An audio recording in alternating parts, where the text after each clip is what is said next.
नमस्कार, आप देख रहे हैं पहाड़ टीवी और मैं हूं नवल खान। चलिए बुलेटिन की शुरुआत करते हैं, लेकिन उससे पहले एक नजर हेडलाइंस। केदारनाथ में मंदिर के पीछे टूटा हिमखंड, कैमरे में कैद हुआ बर्फ का धुआं। केदारनाथ धाम में रील्स बनाने वालों पर प्रशासन की नजर, पवित्रता बिगाड़ने वालों पर होगी कार्रवाई। त्रिवेंद्र रावत का एक और विवादित बयान, बोले सच्चे देशभक्त गोडसे, विपक्ष ने जमकर साधा निशाना। प्रदेश में बढ़ी बिजली की किल्लत, 5 करोड़ यूनिट के रिकॉर्ड स्तर पर पहुंची मांग।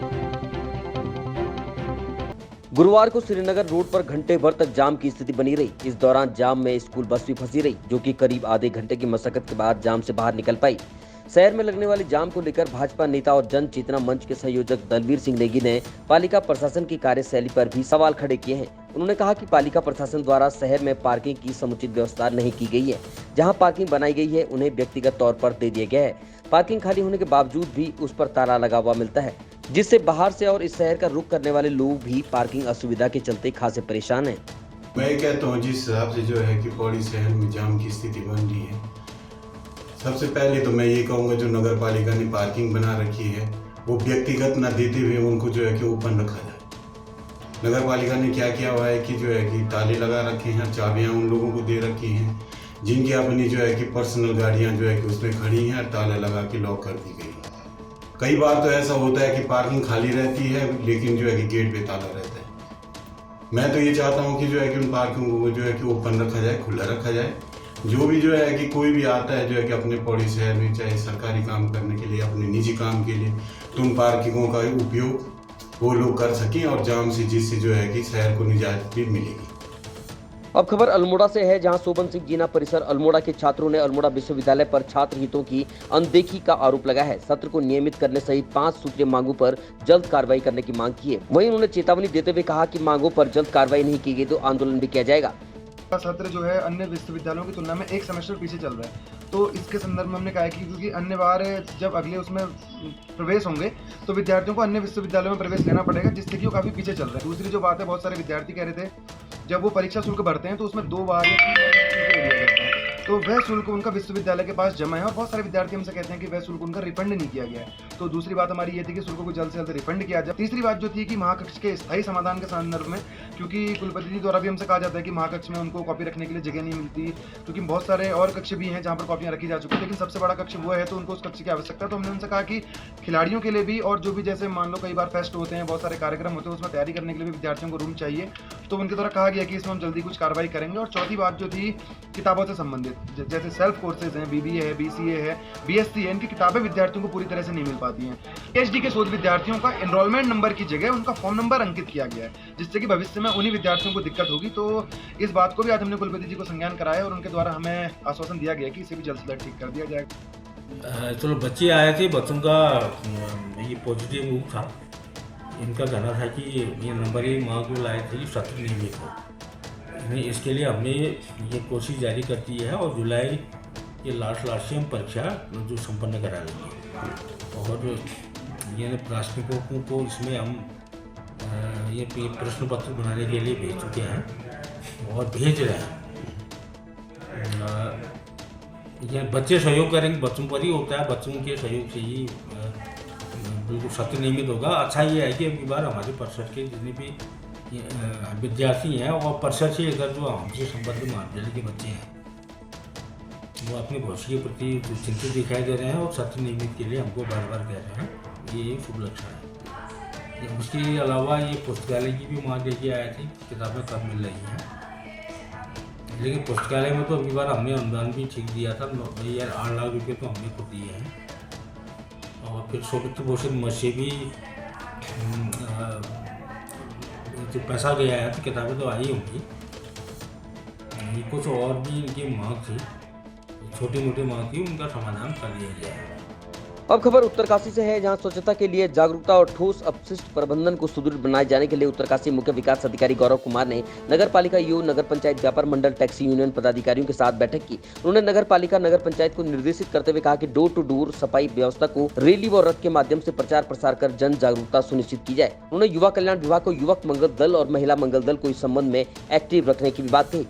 अब खबर रामनगर से है, जहां बुधवार की शाम रामनगर हल्द्वानी मार्ग पर ग्राम गेबुआ के समीप सड़क दुर्घटना में एक युवक की दर्दनाक मौत हो गई, जिसके बाद मृतक के परिजनों में कोहराम मचा हुआ है। बताया जा रहा है कि 18 वर्षीय हर्षित जोशी निवासी अफजलगढ़ जिला बिजनौर उत्तर प्रदेश बुधवार को रामनगर स्थित ग्राम गेबुआ में अपनी ननिहाल आया हुआ था। शाम को अपनी मामी ममता के साथ स्कूटी से जा रहा था। स्कूटी उसकी मामी चला रही थी और वो पीछे बैठा हुआ था। बताया जा रहा है कि इसी बीच एक अज्ञात वाहन के चालक ने स्कूटी में जबरदस्त टक्कर मार दी, जिसमें हर्षित गंभीर रूप से घायल हो गया, जिसे उपचार के लिए रामनगर के सरकारी अस्पताल ले जाया गया, जहां चिकित्सकों ने उसे मृत घोषित कर दिया है। मृतक की मामी ममता को भी चोटें आई है, जिनका अस्पताल में उपचार चल रहा है। गोवा में एक रोड एक्सीडेंट हो गया था, जिस संबंध में एक व्यक्ति हर्षित की मौत हो गई थी, जिसको 112 द्वारा राज्य की चिकित्सालय रामनगर में दाखिल किया गया था।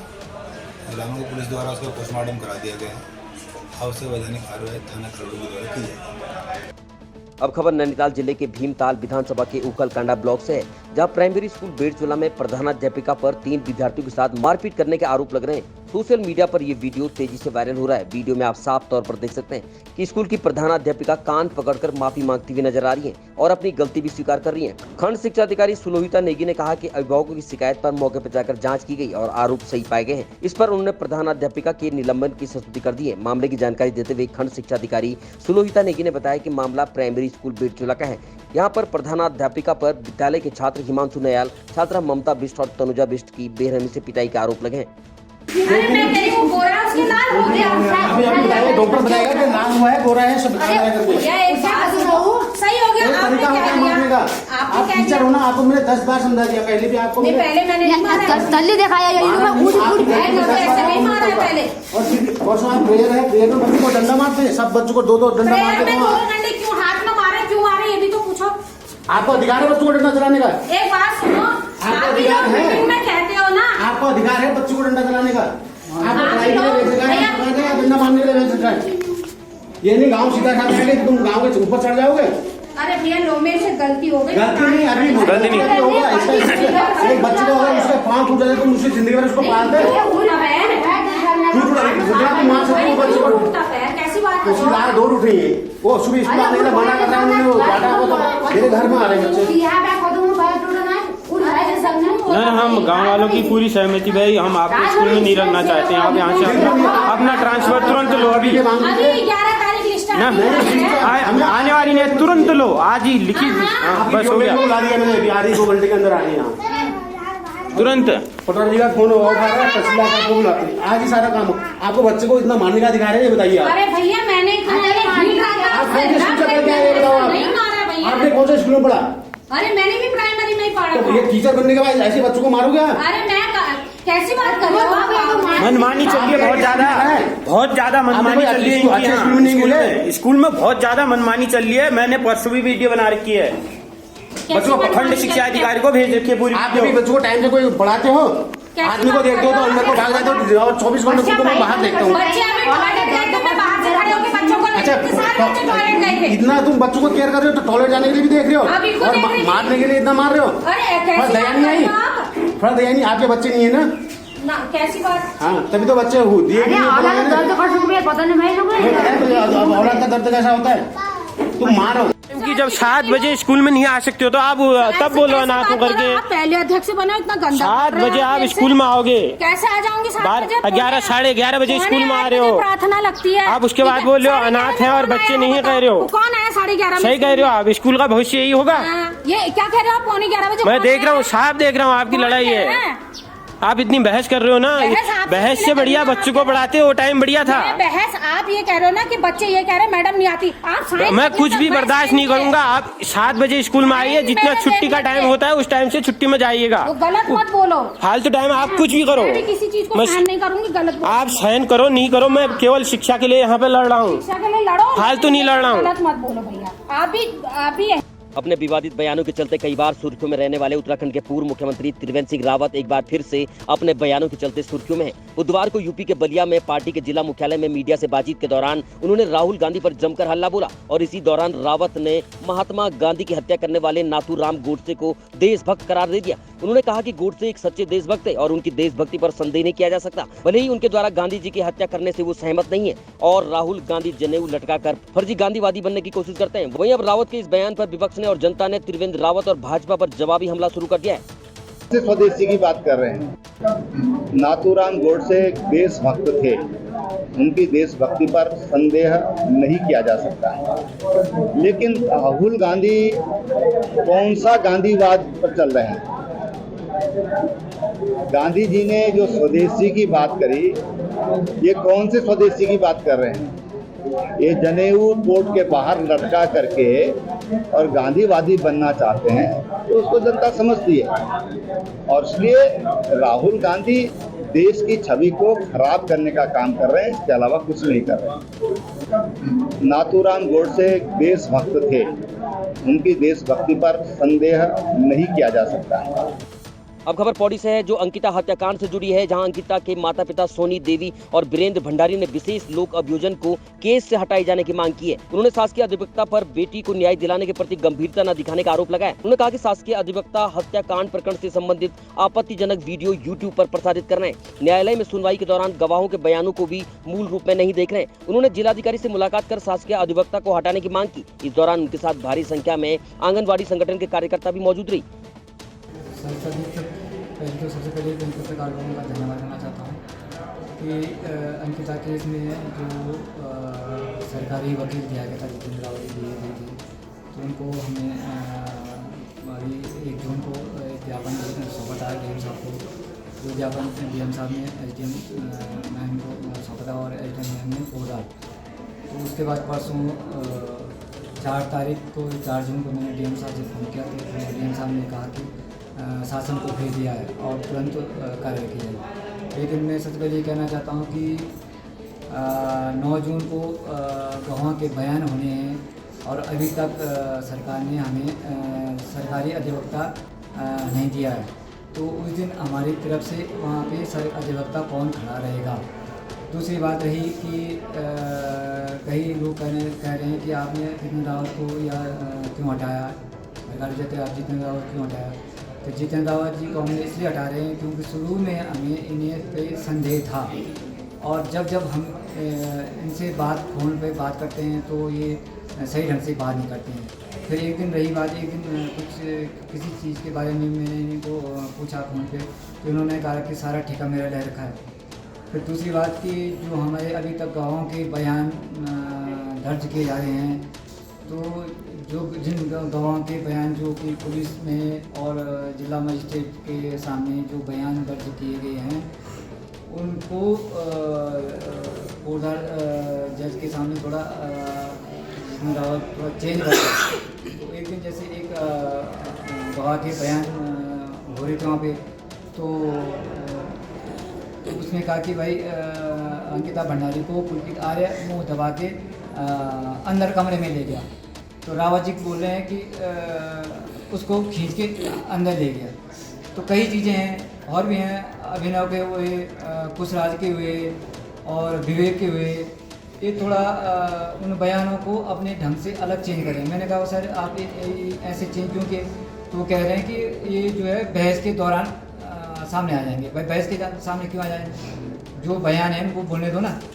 तो मुझे संदेह हुआ। फिर दूसरी ये है कि जो इनके लड़का लड़की जो यूट्यूब चला रहे हैं घर में बैठ के, जैसे कि इनके घर में कोई बर्थडे पार्टी मना रहे हों।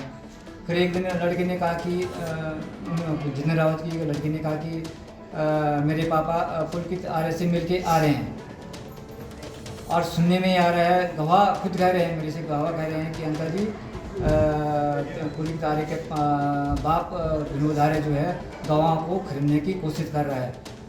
मंडल और अंकिता के माता पिता दोनों आज मेरे ऑफिस में आए थे। तो उन्होंने एक लेटर कुछ समय पूर्व दिया था, जिसमें उन्होंने हमारे जो सरकारी वकील हैं उनके कॉन्डक्ट को लेकर कुछ शिकायत की थी। उसमें एसडीएम स्तर से एक जांच रिपोर्ट मंगवाई गई और शासन में आवश्यक कार्रवाई हेतु प्रेषित की। अब खबर पिथौरागढ़ से है, जहां जिलाधिकारी रीना जोशी ने जिले के विकासखंड कनाली छीना के ग्राम कुलेक पहुंचकर ग्राम कुलेक और ओलतड़ी में निवासरत वनराजी जनजाति के लोगों की समस्या सुनी। वनराजी जनजाति के लोगों ने ग्राम कुलेक और ओलतड़ी में नियमित रूप से पेयजल आपूर्ति न होने, कुछ परिवारों में शौचालय न होने, कुछ परिवारों के पक्के आवास न होने, भागी चौरा से ओलतड़ी तक 9.5 किलोमीटर सड़क मार्ग का डामरीकरण न होने संबंधित समस्याएं जिलाधिकारी को बताई। इस दौरान जिलाधिकारी ने वनराजी परिवार की महिलाओं और पुरुषों को बच्चों को नियमित रूप से विद्यालय भेजने, खुले में शौच न करने के लिए प्रेरित किया। जिलाधिकारी ने ग्राम कुलेक स्थित वनराजी परिवारों आवासीय भवनों का निरीक्षण कर सरकारी योजनाओं के अंतर्गत हुए निर्माण कार्यों का भी निरीक्षण किया। अब खबर मसूरी से है, जहां मसूरी में एक बार फिर बड़ा हादसा होने से बाल बाल टल गया। मसूरी में उत्तराखंड परिवहन विभाग की बस के ब्रेक फेल हो गए और बस ड्राइवर के सूझबूझ से बस में बैठे 40 यात्रियों की जान बचा दी। बताया जा रहा है कि शाम के समय मसूरी लाइब्रेरी बस स्टैंड से देहरादून के लिए 40 यात्रियों को लेकर बस चली थी, जो 200 मीटर आगे जाकर अचानक बस के ब्रेक फेल हो गए, जिससे बस में बैठे यात्रियों में चीख पुकार मच गई। बस चालक द्वारा सूझबूझ का परिचय देते हुए बस को पहाड़ी की तरफ टक्कर मार दी गई, जिसमें 40 यात्री बाल बाल बच गए। लेकिन बड़ा सवाल है कि आखिर परिवहन निगम की बसों के बार बार ब्रेक फेल क्यों हो रहे? मेरा नाम धीरज मुनि शाह है। कैसा हुआ इसका ब्रेक प्रेशर लीक हो रहा है मेरे ख्याल से, इसका पैडल अंदर घुस गया। तो आपको कैसा पता लगा कि आपने किस तरह से मतलब ऑपरेटर को सूझबूझ? मैंने जैसे देखा कि गाड़ी का पैडल अंदर घुस गया तो मैं गाड़ी को गियर डाउन करके और मैंने गाड़ी को ऊपर पहाड़ी में मारा है। वो तो शुक्र करो कि इस जगह पे थोड़ी सी मुझे जगह मिल गई, नहीं तो ये गाड़ी यहीं नीचे खाई में जाती है अभी। कहीं ना कहीं जो और गाड़ियों के जो आगे से जाम लग रहा था उन गाड़ियों के ऊपर गाड़ी ठुक जाती है। तो आपने उच्च अधिकारियों को बता दिया है? उच्च अधिकारियों को अभी मैंने नहीं बताया, अभी परिचालक पहले पैसेंजर को भेजने की व्यवस्था कर रहे हैं और उसके बाद तब उच्च अधिकारियों को सूचना ये तो आप ही मानते हैं? आप जी मानते तो हैं, इनकी मेंटेनेंस होनी चाहिए। जी जी जी जी। तो मैं ऐसी बस में था और तीसरे नंबर सीट पर मैं बैठा था। अचानक से इनकी बस का अनबैलेंस हुआ तो सीधा इस साइड में टकरा। अगर यहाँ पर ना ये साइड होती तो हम लोग आज सीधा नीचे जाते और हमारे साथ और भी गाड़ियाँ आ रही थी, वही जाती। तो खुद को मनाओ ये रास्ता इधर मेरे को मिल गया तो हम लोग बचाव हो गया। लेकिन इसकी कारण ये बता दूँ, जब गाड़ी है ना पुरानी गाड़ी की वजह से मेन हो रहा है। अगर नई गाड़ी हो तो कंट्रोल हो जाती है, पुरानी गाड़ी कहाँ तक कंट्रोल होगी? हर चीज़ का आप यहाँ पर हर चीज़ का पैसा इतना पैसा लूट यहाँ पर लूट मचाई रखी है, लेकिन किसी चीज़ को पैसा नहीं लग रहा। फैसिलिटी नहीं है, फैसिलिटी बिल्कुल भी नहीं है। मैं तो प्रशासन ये कहूँगा, अगर आप पैसा कमाना जानते हो तो लगाओ भी। अगर आपने कमाना है ना, हमसे कमाना है, हम टूरिस्ट लोग हैं, हम लोग बार बार नहीं आएंगे। एक बार आएंगे, अगर ऐसा रहोगे तो यहाँ पर कोई नहीं आएगा। 2-4 साल की बात है, उसके बाद अपने आप फिर सब खाली हो जाएगा, फिर क्या करोगे? अब खबर पौड़ी से है, जहां नगर पालिका अध्यक्ष यशपाल बेनाम ने गडोली पहुंचकर गुलदार के हमले में पीड़ित बच्ची और उसके परिवार से मुलाकात की और उनका हालचाल जाना। इस दौरान पालिका अध्यक्ष ने कहा कि उनकी संवेदनाएं पीड़ित परिवार के साथ हैं। उन्होंने कहा कि पालिका प्रशासन की ओर से गडोली क्षेत्र में गुलदार की सक्रियता को देखते हुए स्ट्रीट लाइटों की संख्या बढ़ाई जाएगी। वहीं ग्रामीणों ने जिलाधिकारी को ज्ञापन दिया। सभासद दिलीप रावत के नेतृत्व में मिलने आए ग्रामीणों ने गुलदार को आदमखोर घोषित करने की मांग की। वहीं बालिका को उचित मुआवजा देने की बात भी उठाई। उसी तरह से जो जन से रुके थे वो मुझसे वाला बिल्कुल सही उसी गडोली गांव में है ये। और कल 7:30 बजे इसने बच्चे पे हमला किया, उसको अस्पताल ले गया और जब वापस बच्चे को ले गए तो फिर वहाँ पे दोबारा से वो वहीं घूमा। तो हमारा आपसे निवेदन है साहब कि वीडियोस हैं, वीडियोस तो नहीं है साहब, अगर बच्चे का। अब खबर केंद्रीय विद्यालय सशस्त्र सीमा बल ग्वालदम से है, जहां G20 जन भागीदारी कार्यक्रम के अंतर्गत बुधवार को केबी ग्वालदम के विद्यार्थियों ने बुनियादी साक्षरता और संख्या ज्ञान का परिचय प्राप्त किया। इसके अंतर्गत विद्यार्थियों को FLN पर आधारित 3 लघु फिल्मों का प्रदर्शन किया गया, जिसमें छात्र छात्रा लाभान्वित हुए। अभिभावकों ने अपने निवास पर वीडियो देखकर जन भागीदारी में हिस्सा लिया। विद्यालय की प्राचार्य अनिता बिष्ट ने अपने उद्बोधन में छात्रों को जन भागीदारी में प्रतिभाग करने के लिए प्रेरित किया। अब खबर राजधानी देहरादून से है, जहां देहरादून में कमेटी के नाम पर एक लूट का मामला सामने आया है। आपको बता दें कि देहरादून के डिस्पेंसरी रोड निवासी हरविंदर सिंह ने सियाराम ज्वेलर्स में एक कमेटी शुरू की थी, जिसमें 20 महीनों तक करीब 1.5 लाख रुपए जमा किए थे। वहीं कमेटी के मैच्योर होने के बाद सियाराम ज्वेलर्स के संचालक बबीता बोबल और रोहित बोबल ने पैसे देने से इनकार कर दिया, जिसे देखते हुए हरविंदर सिंह ने पुलिस में शिकायत दर्ज करवाई।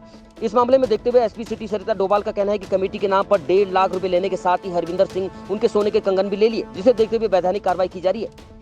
देखिए, जो कंप्लेनेंट है उनके द्वारा कोतवाली में एक मुकदमा पंजीकृत कराया गया है, जिसमें कि उनके द्वारा बताया गया है कि 2 अभियुक्त जो जिनके नाम उन्होंने दिए गए हैं तहरीर में, उनके द्वारा जो है कमेटी के नाम पर उनसे 1.5 लाख रुपया ले लिया गया। उसके पश्चात जब उनको वापस मांगने गए तो उनके साथ धोखाधड़ी करके उनके सोने की कंगन भी ले लिए गए। इस संबंध में मुकदमा पंजीकृत कराया गया।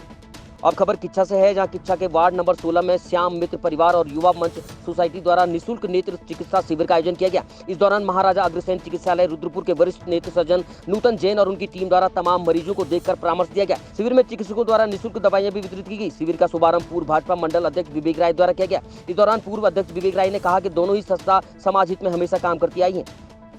श्याम मित्र परिवार और युवा मंच सोसाइटी के कार्यकर्ता सभी लोग जो विशाल शर्मा के नेतृत्व में वार्ड नंबर 16 में एग्रीसेन ट्रस्ट के तत्वाधान में जो डॉक्टर आए हैं, आंखों का निःशुल्क ऑपरेशन हो रहा है, निःशुल्क परीक्षण हो रहा है और वहाँ पे बहुत से आम जनता लोग, यहाँ के वार्ड के बहुत बड़ा वार्ड है, यहाँ के लोग लाभान्वित हो रहे हैं और बहुत अच्छा है।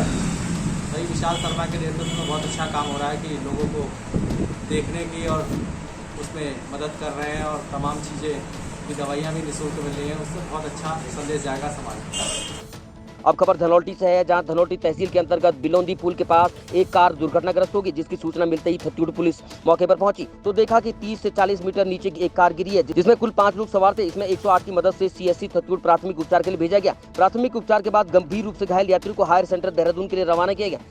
जोशीमठ में भू धसाव वाले क्षेत्र में विस्थापित लोगों के राहत और पुनर्वास के लिए भारतीय स्टेट बैंक द्वारा गुरुवार को उत्तराखंड राज्य आपदा कोष में 2 करोड़ रुपए की आर्थिक सहायता प्रदान की गई। मुख्यमंत्री पुष्कर सिंह धामी से मुख्यमंत्री कैंप कार्यालय में भारतीय स्टेट बैंक नई दिल्ली मंडल के मुख्य महाप्रबंधक कल्पेश आवासिया ने भेंट कर 2 करोड़ रुपए का चेक सौंपा। मुख्यमंत्री ने प्रभावितों की सहायता के लिए सहयोग राशि के लिए भारतीय स्टेट बैंक का आभार व्यक्त किया। अभी तक की खबरों में बस इतना ही। आगे की खबरों के लिए देखते रहिए पहाड़ टीवी। तब तक नमस्कार।